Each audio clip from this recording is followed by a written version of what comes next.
ओम नमः शिवाय। विश्व ज्योतिष केंद्र में आप सबका स्वागत है। पंडित सत्यनारायण शर्मा। आज मैं आपको बहुत ही रोचक जानकारी देने जा रहा हूं जो आपके लिए काफ़ी लाभप्रद है। जो जातक या जातिका या सीखने वाले व्यक्ति हैं उनके लिए बहुत ही अच्छी जानकारी है। जातक या जातिका अपनी स्वयं की कुंडली को देखकर वह समझ सकते हैं कि हमारे इस भाव में कौन सा ग्रह बैठा हुआ है और कैसे कैसे हमको उस भाव का विचार करना चाहिए। कुंडली का परिचय और जन्म कुंडली से किस किस भाव से क्या क्या विचार करें। तो ये कुंडली बनी हुई है, ये 12 भाव हैं, ये चतुर्भुज है, इसको केंद्र भी बोलते हैं और प्रथम, पंचम और नवम भाव को त्रिकोण भी बोलते हैं। तो इसका भी मैं बताऊंगा आपको। सबसे पहले प्रथम भाव यही होता है, इसमें कोई सी भी नंबर की गिनती लिखी हो पर प्रथम भाव ये ही कहलाएगा। इसको तन भाव भी बोलते हैं, मतलब इसका शरीर से संबंध है, शरीर के लिए अपन विचार करते हैं। दूसरा द्वितीय भाव है, इसको धन भाव भी बोलते हैं। तीसरा जो तृतीय भाव है इसको सहज भाव भी बोलते हैं। चतुर्थ भाव को सुख भाव भी बोलते हैं। सुख का विचार अपन करेंगे तो चतुर्थ भाव से करेंगे। और पंचम भाव को सुत भाव बोलते हैं, संतान के लिए, विद्या बुद्धि के लिए विचार करेंगे। ऐसे ही छठा जो भाव है, षष्ठम भाव, उसको शत्रु भाव भी बोलते हैं। शत्रु रोग आदि के लिए विचार करते हैं अपन। सप्तम भाव को भार्या भाव या स्त्री का भाव या पति भाव भी बोलते हैं, सप्तम भाव को। अष्टम भाव को आयु का विचार करते हैं। नवम भाव से भाग्य का विचार करते हैं और दसम भाव से कर्म का भाव का विचार करते हैं, कर्म के लिए, व्यापार के लिए, कार्य क्षेत्र के लिए। और एकादश भाव जो है, एकादश भाव के लिए अपन आय का या लाभ का विचार करते हैं। इसी प्रकार द्वादश भाव से व्यय का विचार करते हैं और विदेश यात्रा का भी विचार करते हैं। तो ये तो 12 भाव हुए। अब इसमें अपन कौन कौन से भाव पे क्या क्या विचार करेंगे। जैसे कि ये प्रथम भाव है, तन भाव भी बोलते हैं इसको। इस पे शरीर का लिए विचार होता है, बुद्धि के लिए विचार करते हैं, मस्तिष्क के लिए विचार करते हैं और आत्मा और व्यवसाय और यश और सुख और दुख और तेज और प्रारब्ध योग का विचार करते हैं। इस भाव में अशुभ ग्रह बैठे या नीच का कोई भी ग्रह बैठे, फल में कमी आ जाती है। और शुभ ग्रह बैठेंगे या उच्च के ग्रह बैठेंगे या स्वग्रही बैठेंगे या त्रिकोण राशि के ग्रह बैठेंगे तो बहुत ही अच्छा फल देंगे।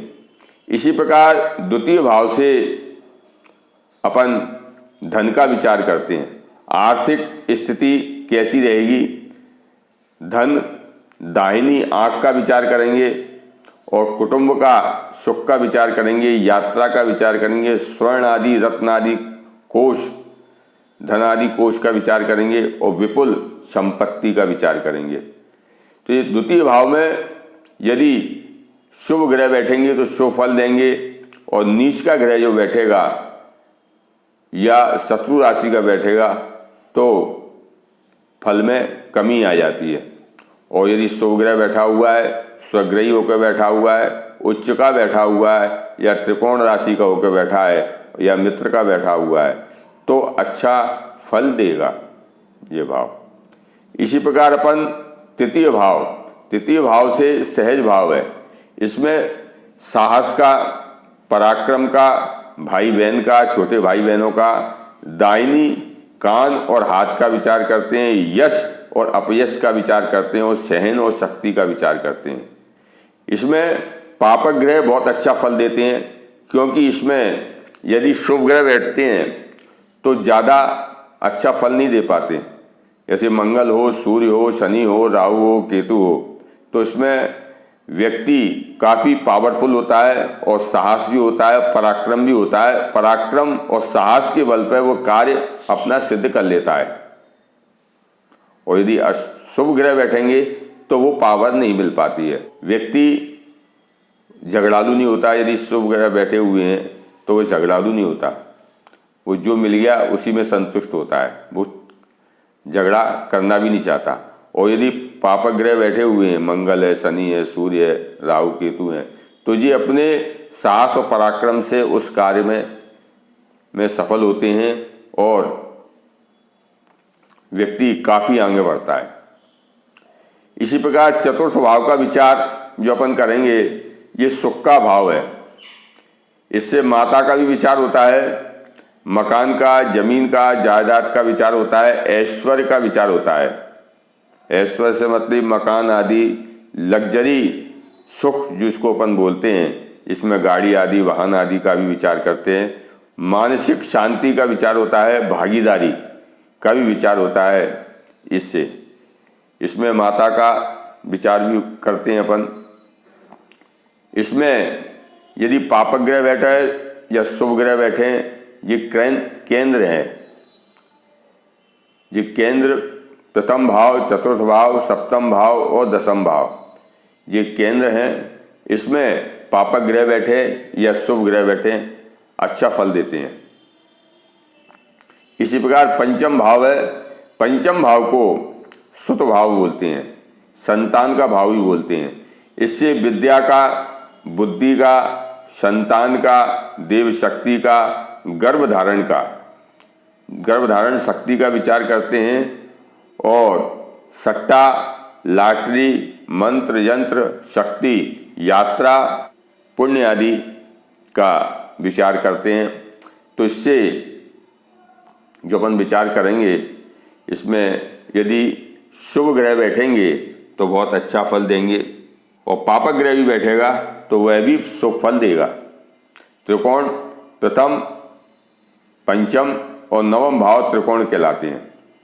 त्रिकोण में पापक ग्रह और शुभ ग्रह अच्छे फल देते हैं। इसी प्रकार षष्ठम भाव से अपन जो विचार करते हैं, शत्रु का विचार करते हैं, रोग का, शत्रु का, दाहिने पैर का, कोर्ट कचहरी का, व्यसन का विचार करते हैं। व्यसन से मतलब व्यक्ति गलत कार्य करता है, उसके लिए अपन विचार करना चाहिए। इसमें पापक ग्रह बहुत अच्छा फल देते हैं, क्योंकि व्यक्ति इसमें मंगल, सूर्य, शनि, राहु केतु बैठेंगे, बहुत ही अच्छा फल देंगे, क्योंकि इसमें रोग और शत्रु का नाश होता है। यदि शुभ ग्रह बैठेंगे तो रोग और शत्रु बढ़ेगा। तो इसका अपन छठे भाव से विचार करते हैं। इसी प्रकार सप्तम भाव से भार्या का विचार करते हैं, स्त्री या पति। यदि लड़की की कुंडली है तो पति का विचार करेंगे, और लड़के की कुंडली है पत्नी का विचार करेंगे। इसी प्रकार इनका वैवाहिक जीवन सुख किस प्रकार रहेगा। यदि इसमें पापक ग्रह होंगे या पापक ग्रहों की दृष्टि होगी तो उसी हिसाब से ये फल देते हैं। यदि मंगल बैठा हुआ है और सप्तम भाव को देख रहा है तो उस दूसरी जब अपन कुंडली मिलान करते हैं तो उसमें भी पापक ग्रह होना चाहिए। वैसे केंद्र में पापक ग्रह बहुत अच्छा फल देते हैं, कोई सा भी ग्रह बैठ जाए बहुत ही अच्छा फल देता है। शुभ ग्रह तो खैर देते ही हैं, पर पापक ग्रह भी बहुत अच्छा फल देते हैं केंद्र में, ये केंद्र कहलाता है। पर इसमें जब विचार अपन करेंगे स्त्री के लिए या पति के लिए, तो इसमें पापक ग्रह यदि हैं तो सामने वाले की कुंडली में ही पापक ग्रह होना चाहिए या देखना चाहिए। तो अपन सप्तम भाव से विचार करते हैं। इसी प्रकार अष्टम भाव से विचार करते हैं अपन आयु का।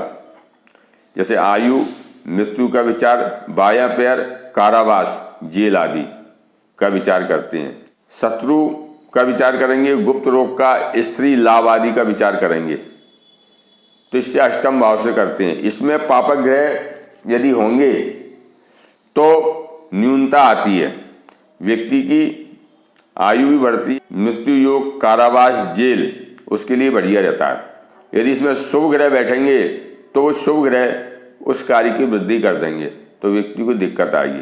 तो इसमें पापग्रह अच्छा फल देते हैं और पापग्रही होना चाहिए। इससे क्या है कि व्यक्ति को दीर्घायु होती है। अपन महादशा अंतरदशा विचार करते हैं तो यदि अष्टमेश की जब दशा चलती है तो व्यक्ति को काफ़ी कष्ट होता है। तो ओनली ग्रह के ऊपर डिपेंड करता है, इसमें कौन सा ग्रह बैठा हुआ है, कौन सी फल देगा, उसके डिपेंड करता है। ऐसे ही नवम भाव से अपन विचार करते हैं, भाग्य का विचार करते हैं।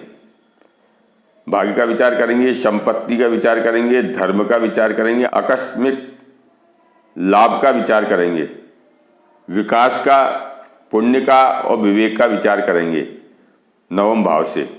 नवम भाव में पापक ग्रह और शुभ ग्रह अच्छा फल देते हैं, परोपकारी है, इसको त्रिकोण बोलते हैं नवम भाव को।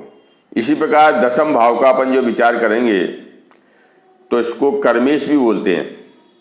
इसमें राज्येश, उच्च पद की प्राप्ति, मान, व्यापार, किसी क्षेत्र, आगम, पद्म भूषण मतलब मान सम्मान और जीविका का अपन विचार दसम भाव से करते हैं।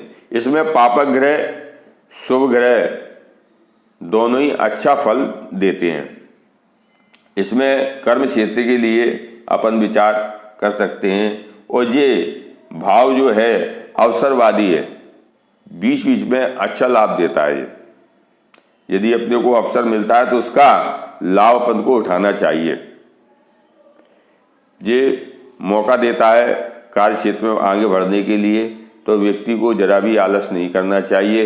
यदि इसमें कोई ऐसा ग्रह बैठा हुआ है जो व्यक्ति को दिक्कत दे रहा है तो उसका उपाय करके इस भाव को मजबूत करना चाहिए, जिससे व्यक्ति आगे बढ़ता है। इसी प्रकार एकादश भाव से आय का विचार करते हैं, लाभ का विचार करते हैं। हमको दसम भाव से जो आय होगी वो कितनी होगी, वो हम 11वें भाव से, एकादश भाव से विचार करेंगे। तो इसमें आय का, जीविका द्वारा लाभ, बायां कान और हाथ का विचार होता है। हमको जब हमारा कार्य क्षेत्र, कर्म क्षेत्र मजबूत होगा तो हमको लाभ इसमें बढ़ेगा। तो इसमें अच्छे ग्रह अच्छा फल देते हैं, पापक ग्रह भी अच्छा फल देता है इसमें। इसी प्रकार द्वादश भाव पर व्यय भाव है, इसको व्यय का भाव बोलते हैं, जो व्यय से संबंधित ऋण, हानि, व्यसन, दुराचार, सत्वत्व, दूर की यात्रा, विदेश यात्रा का विचार भी होता है और अपयश का भी विचार होता है। इसमें ये डिपेंड करता है कि 12वें भाव में जो ग्रह होते हैं, पापक ग्रह इसमें अच्छा फल देते हैं। पापक ग्रह के लिए छठा भाव, अष्टम भाव और द्वादश भाव, 12वां भाव इसमें अच्छा फल देता है। यदि इस भाव का स्वामी जहाँ भी बैठेगा तो वहाँ पे डिपेंड करता है कि उस भाव में न्यूनता है या वृद्धि है, मतलब इस पे डिपेंड करता है। तो ये मैंने 12 भाव के फलादेश पे अपन कैसे कैसे विचार करेंगे वो मैंने आपको बताया। अब मैं आपको 12 भाव को क्या क्या बोलते हैं वो मैं आपको बताता हूँ। जैसे केंद्र में प्रथम, चतुर्थ और सप्तम और दसम भाव केंद्र कहलाते हैं। प्रथम भाव, चतुर्थ भाव, सप्तम भाव और दसम भाव जी केंद्र कहलाते हैं। त्रिकोण प्रथम भाव से पंचम भाव त्रिकोण कहलाता है, नवम भाव त्रिकोण कहलाता है और प्रथम भाव भी त्रिकोण कहलाता है। पणफर को कौन कौन से भाव हैं, जैसे द्वितीय भाव, पंचम भाव, अष्टम भाव और एकादश भाव, ये पणफर कहलाते हैं। यदि अपन की पुस्तक पढ़ेंगे तो कहीं कहीं पे ये शब्द आते हैं, तो उन शब्दों को अपन किस प्रकार पहचानेंगे, यहाँ अपन को कन्फ्यूजन होता है। तो इसलिए मैंने इस शब्दों को अपन क्या क्या बोलते हैं, किस किस भाव को, वो मैंने आपको बताया। पणफर, ऐसे आपोक्लिम कौन सा भाव है, तृतीय भाव, षष्ठम भाव, नवम भाव और द्वादश भाव, 12वां भाव। ये आपोक्लिम कहलाते हैं। तो अपन इसको जहाँ पे भी आपोक्लिम का शब्द का उच्चारण होगा तो वहाँ पे अपन तुरंत समझना चाहिए ये किस भाव की बात कर रहे हैं। ऐसे ये त्रिक भाव को बोलेंगे षष्ठम, अष्टम भाव और द्वादश भाव त्रिक भाव कहलाते हैं। ये दुख का स्थान है। दुख, बीमारी, आयु, कष्ट का है।